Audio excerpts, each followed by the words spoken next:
جمال، من واقعا شرمم. من هی رد میشم، بعد هی تو باید امتحان بدی. امتحان که هیچی، من جونمم واسط میدم. فقط واسه آخرین بار یه لطفی بکن. اون کاغذی که نوشته از نظر شرعی و قانونی مال تو هم، اونو پارش کن. شامیر، زندگی من دیگه اون زندگی نیست که هوری قبل داشت. من الان فقط اسمم هوری. دیگه حتی نمیخوام ببینمت. جمال، منو ببخش. دست از سرم برد.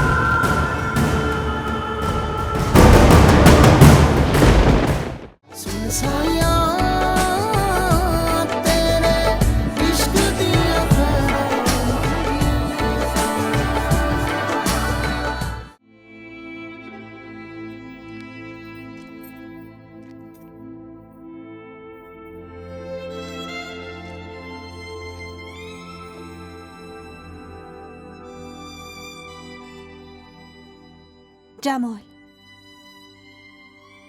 یه چیزی یادت باشه.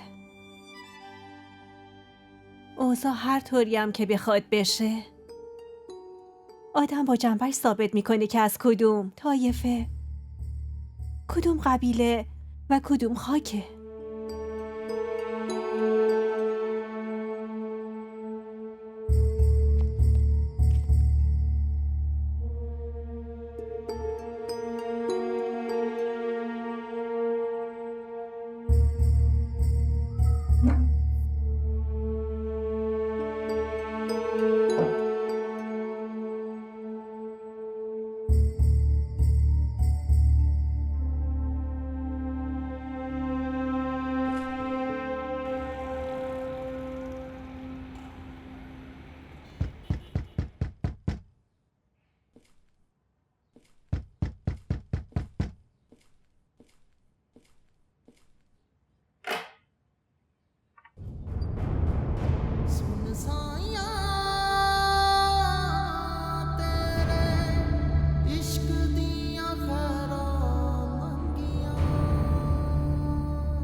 بفرما تو.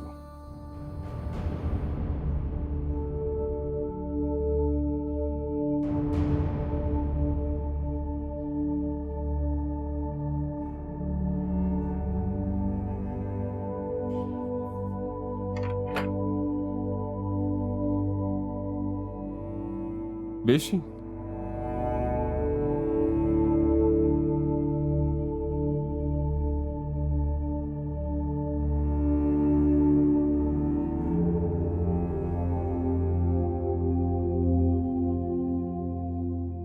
برم برات یه چیزی بیارم. نه، من هیچی نمیخوام.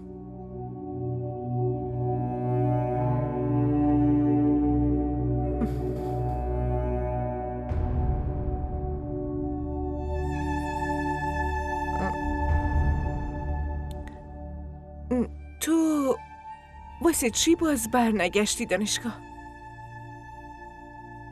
تو هم برنگشتی.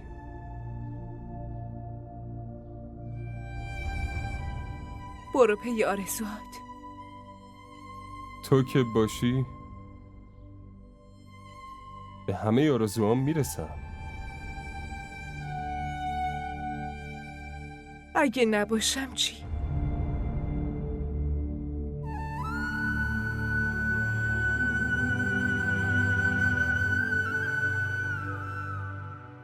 جمال، من واقعا شرمندم. من هی رد میشم، بعد هی تو باید امتحان بدی. هوری، من هر کاری برات میکنم. امتحان که هیچی، من جونمم واسط میدم. من جون تو نمیخوام.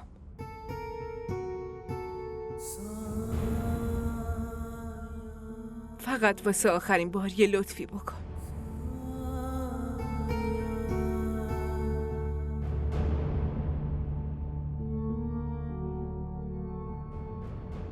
که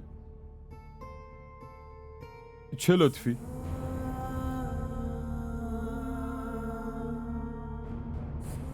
اون کاغذی که نوشته از نظر شرعی و قانونی مال تو هم. اونو پارش کن.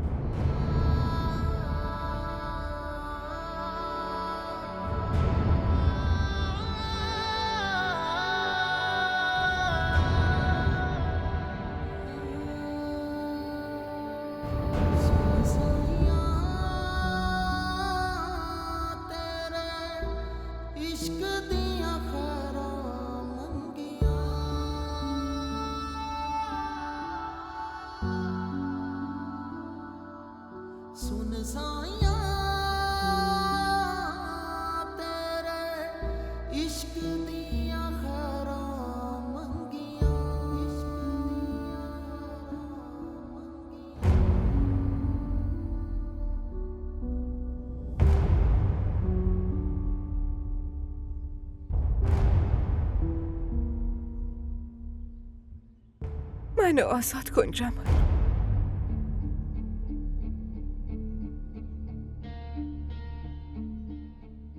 من اگه بتونم ازدواج کنم فقط با اون آدمیه که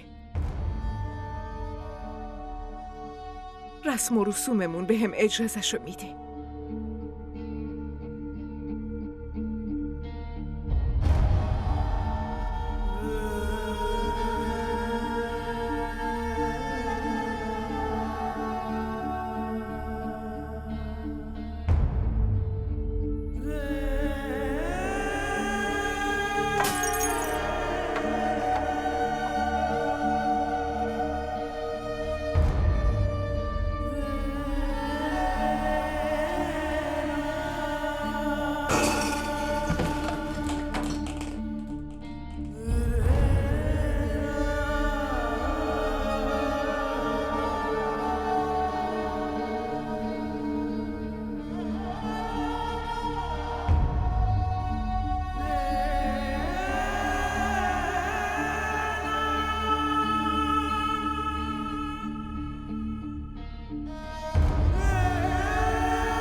دیگه حتی نمیخوام ببینمت.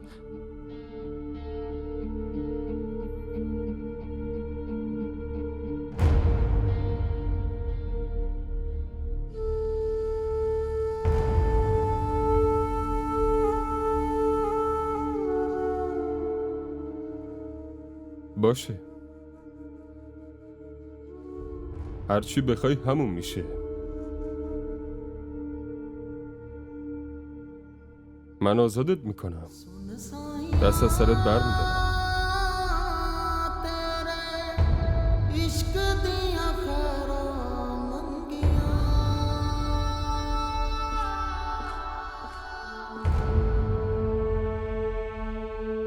اما یه شرط دارم.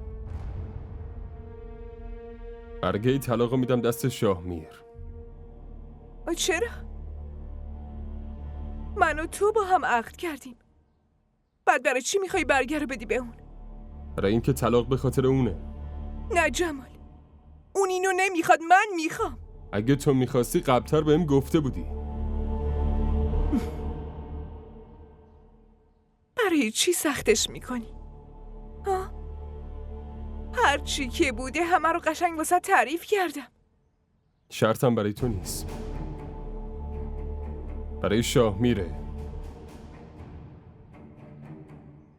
که بعد از طلاق من باهات ازدواج میکنه یا نه. وظیفه تو نیست بخوای به این فکر کنی جمال. منم گاو و گوسفند نیستم که یه آدم تنابمو باز کنه و بده دست یه آدم دیگه. منم غریبه نیستم، من شوهرتم. اختیار دارم و این حقمه که بدونم اونی که زنم میخواد به خاطرش دستمو ول کنه و بره، دستشو میگیره یا نه.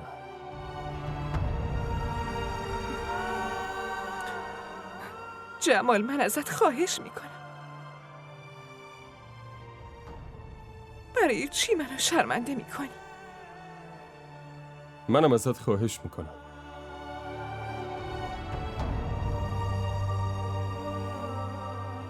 دیگه حرمتمو نشکن. تا الان به همه حرفات گوش دادم. الانم بهت نه نگفتم. فقط میخوام از این مطمئن بشم که اون آدمی که الان ولت کرده و رفته بعد از طلاقت باهات ازدواج میکنه یا نه؟ آخه جمال، شرطم همینه. تمام.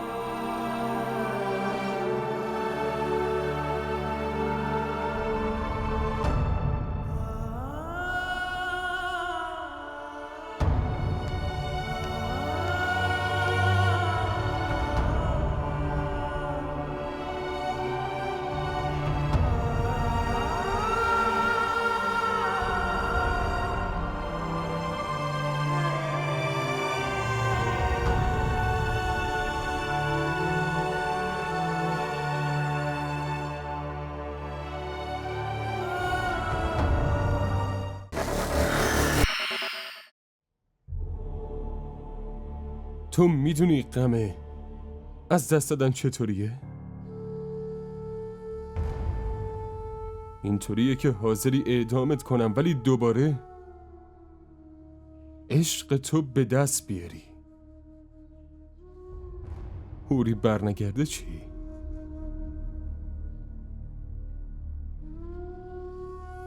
برای چی منو کشوندی اینجا؟ برای چی پشت تلفن نگفتی هوری طلاق میخواد؟ من نمیخواستم سفرتو سخت کنم. ولی زندگیم بیشتر از قبل سخت شد. ببخشید جمال. تو هم این عشق رو نابود کردی هم خودمو. جمال منو ببخش. دست از سرم بردار.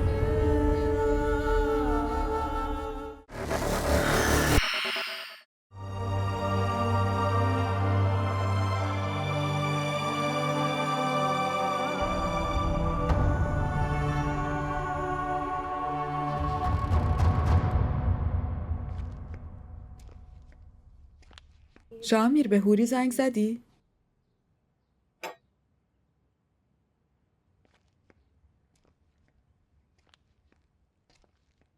برادر شوهرجان آدم حال دشمنشم میپرسه. با اونی که ازش متنفره هم حرف میزنه. اون وقت تو حال کسی که انقدر دوستت داره رو نمیپرسی؟ ولی من نه دوستش دارم نه متنفرم. وقتی هیچ حسی ندارم حرف زدن چه فایده‌ای داره؟ ممکنه دوباره بهش حس پیدا کنی. زنده داشت اگه اومدی این وصلت دوباره جوش بدی بهتره که چیزی نگی. انقدر یاغی نباش شامیر. ببین من قبول دارم در مورد ازدواجت بهت ظلم شده. ولی برای چی انتقام این ظلم رو از یه مظلوم دیگه میگیری؟ من از کسی انتقام نمیگیرم. پس واسه چی هوری رو اذیتش میکنی؟ زنده داشت لطفاً ازت ممنون میشم اگه بری بیرون. برو به شوهرت هم بگو که سفیرت کاری از دستش بر نیومد. فهمیدی؟ هیچ کسی منو اینجا نفرستاده. سفیر کسی هم نیستم. برات سوء تفاهم پیش اومده. دارم بهت توضیح میدم. مادرجان و قیصر از صبح با هم رفتن شهر. شاید هوریو هم با خودشون بیارن. واسه همین گفتم باهات 2 کلام حرف بزنم. اما اینو باید خودم حدس میزدم که تو الان اسیر و مبتلای عشق یه غریبه ای. متوجه دوستی و محبت اطرافیانت نمیشی.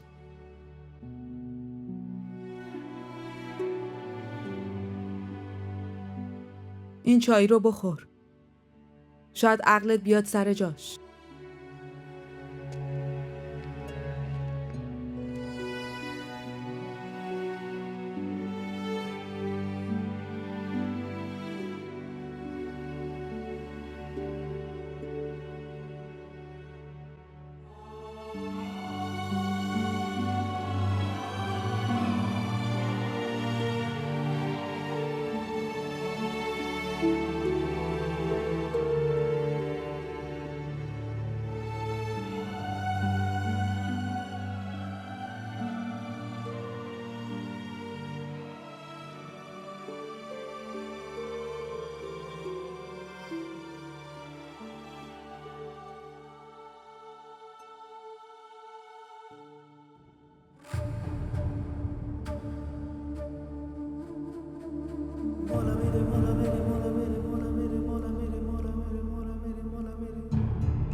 جمال.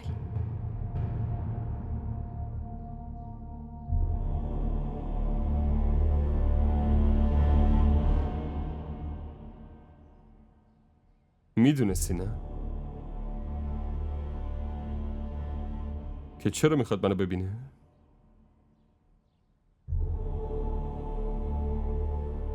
برای چی الکی دلمو خوش کردی؟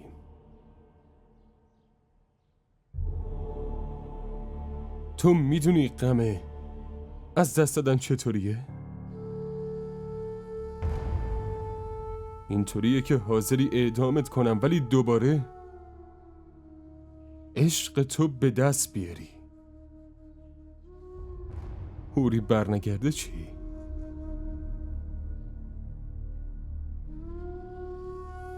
برای چی منو کشوندی اینجا؟ برای چی پشت تلفن نگفتی هوری طلاق میخواد؟ من نمیخواستم سفرتو سخت کنم. ولی زندگیم بیشتر از قبل سخت شد. ببخشید جمال. تو هم این عشق رو نابود کردی هم خودمو. جمال منو ببخش. دست از سرم بردار.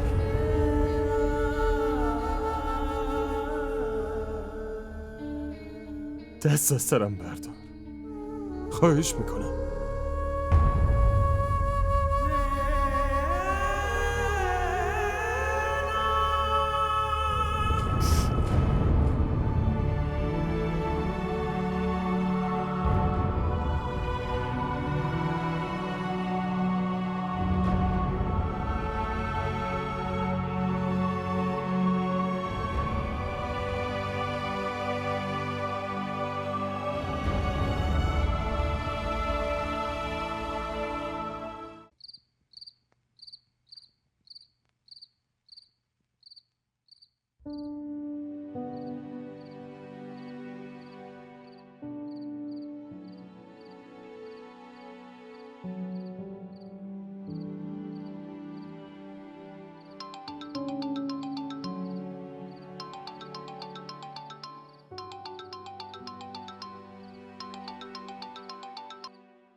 الو شامیر.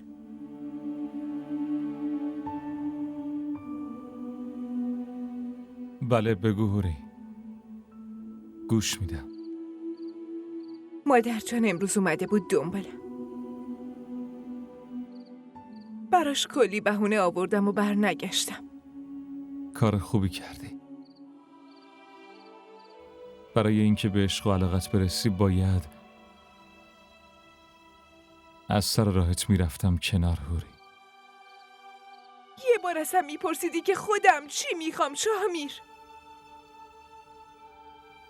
میدونم تو جرأت نگفتن نداری.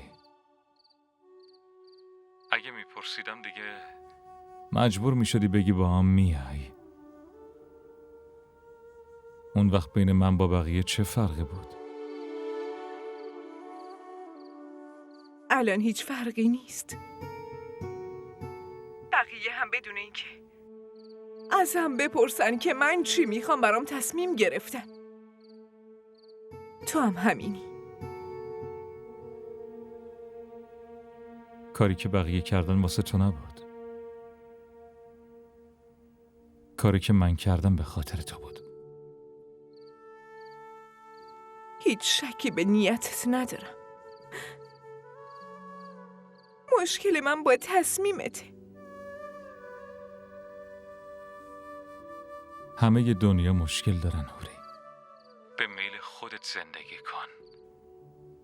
با اون کسی هم زندگی کن که دوستش داری.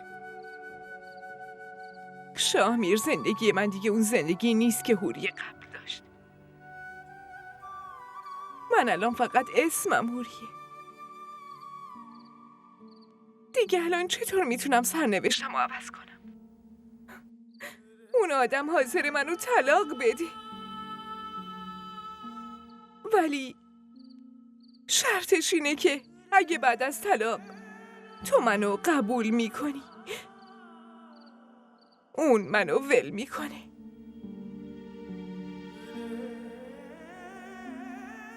من همچین دلی ندارم که بخوام عشق یه نفر دیگر رو برای خودم کنم.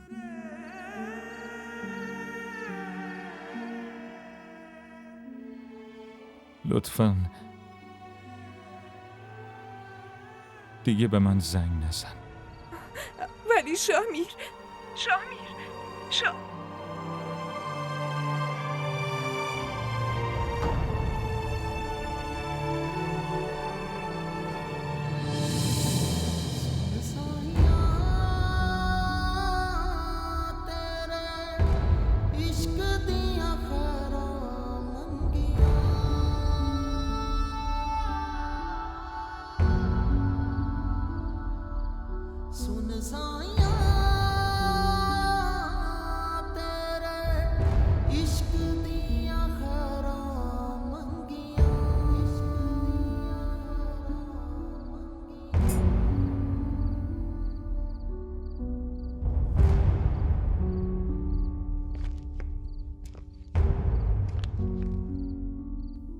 تاریکی غصه رو بیشتر میکنه.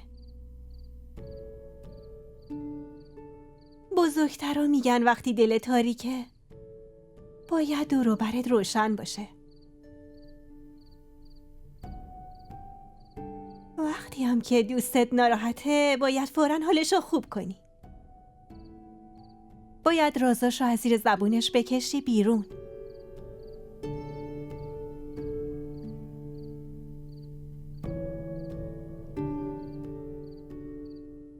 شوخی کردم. خواستم حالت عوض شه.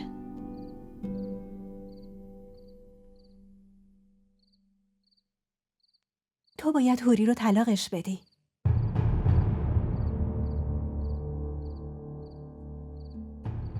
میدونم نیازی به توصیه‌های من نداری.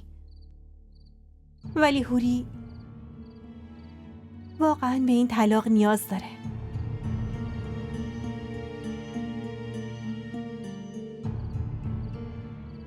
پس برای همین گفتی بیام اینجا، چون خودت بهم نیاز داری. به بهونه کار هوری به هدف خودت رسیدی. جمال، قبلا هم بهت گفتم. بهت گفتم که هیچ عشقی بعد از عشق اولم برام عشق نیست. من کی اومدم و ازت چیزی خواستم؟ کی ازت درخواستی داشتم؟ چرا؟ آخه چرا هی دل تو به این خوش کردی که من عاشقتم جمال؟ آره این درسته که از ته دلم تو رو میخواستم، ولی خواستن من این عشق تو نیست که بخوام مالک کسی باشم. من نمیخوام کسی رو اسیر خودم کنم. درباره اون مسائلی که بین تو و هوریم از امروز دیگه راجبش حرفی نمیزنم.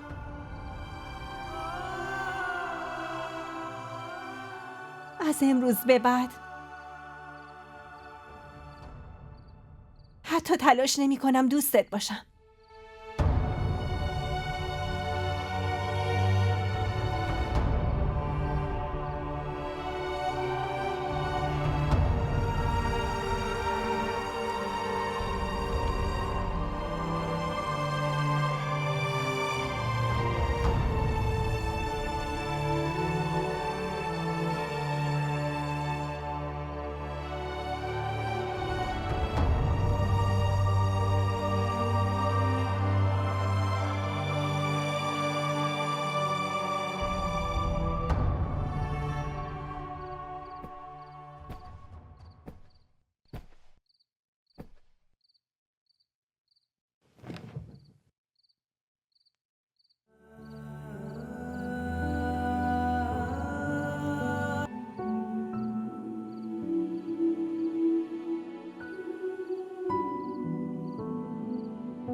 بخوری؟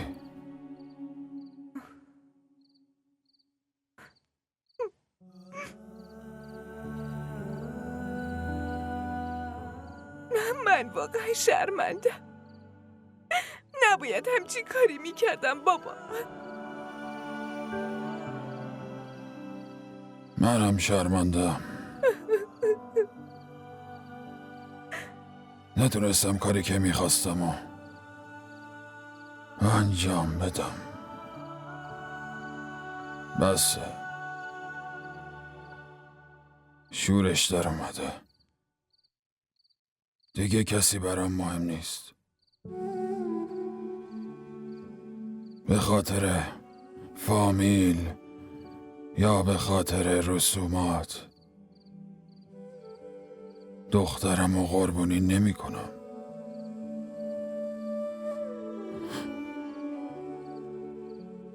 تو یه زندگی جدید رو شروع کن.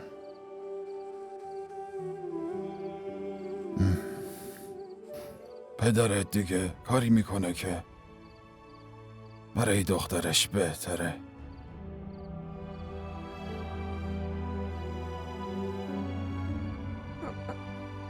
ولی بابا، ولی اما نداریم. الان فقط باید زندگی کرد.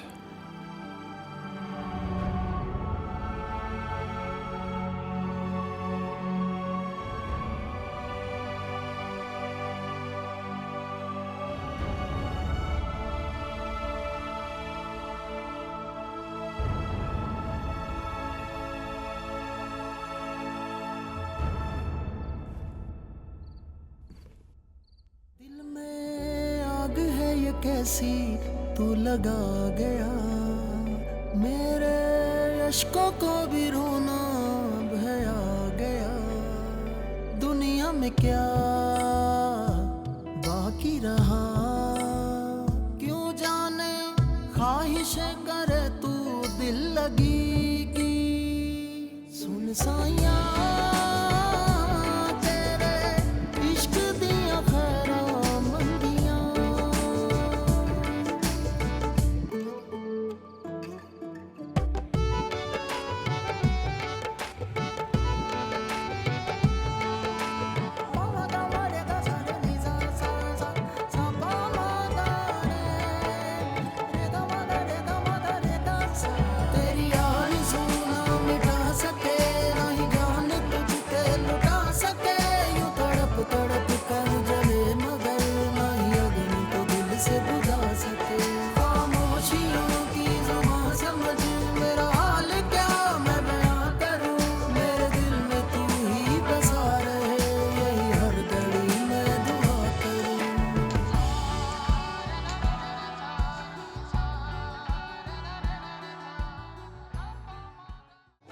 این ویدیو رو لایک کنید، کانالمون رو سابسکرایب کنید تا از سریال های جدیدمون هم آگاه باشید.